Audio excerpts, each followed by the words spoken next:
Governor Jeb Bush of Florida officially suspending his campaign for president, standing in front of his crowd of supporters saying the people have spoken and he will listen, announcing that he's suspending his campaign to cries of no, and you could see the candidate choke up momentarily with his wife with a tear-stained face in the background, as we have seen when these candidates drop out. He said, "We need a president who understands that he is the servant and not the master, and that he will continue working with folks, but as a private citizen." What a remarkable moment for the man who was considered the front runner and the favorite when this race first began. Think about the journey that we have taken with Jeb Bush, the candidate. He was considered the front runner. Just 5 months ago, he said, "I'm going to win South Carolina, take it to the bank." The battle with Donald Trump. He was one of the only candidates who really took it to Donald Trump numerous times in debates, as well as spending money in his campaign and his super PAC going after Donald Trump.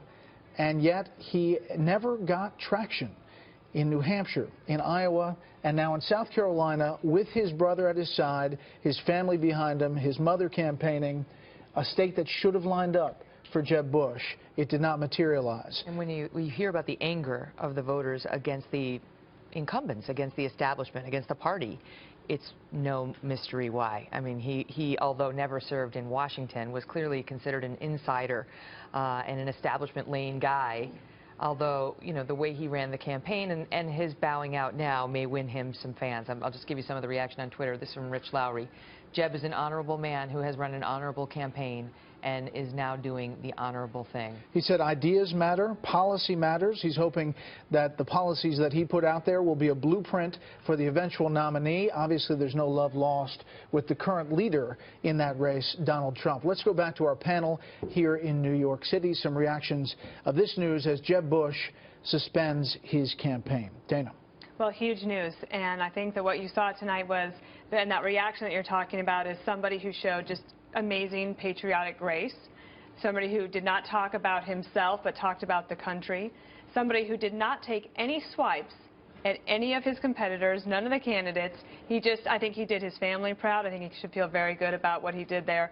I think Bush fatigue was bigger than he anticipated, and it was impossible to overcome. He was playing a very tough hand. He didn't play it very well at certain times, but I think that the fact that he came out tonight and not willing to put his supporters through another moment of wondering what was going to happen also means that they can all sleep a little bit easier tonight, as disappointed as they are. Mm-hmm. What about that? What about the example setting there, Juan, of saying, I recognize it's over for me. I recognize I don't have a chance to win this election. And leaving, as opposed to staying in for whatever your reason. I mean, maybe there's a message that some of these candidates want to get out. Maybe they actually believe they can win. Maybe they want to increase name recognition. We've seen that in prior elections. Right. What about this example? He's a classy guy, and I think he comes from a classy family. And some people take that as an indication he's the establishment, the patrician.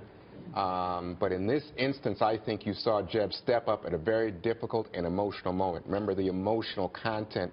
He is Jeb Bush. I mean, he, for the longest time, was the son that everyone said he's the one that might have been president, surprised.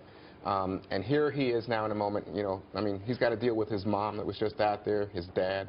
So I really just take my hat off to him. I will say this on a purely political, pragmatic level. I can't imagine him working with Trump. I can't imagine him working with Cruz. And remember, there's a lot of ill will between him and Rubio at the moment, given that at one point he was Rubio's mentor. And Rubio has come now and run by him for the establishment lane in this race.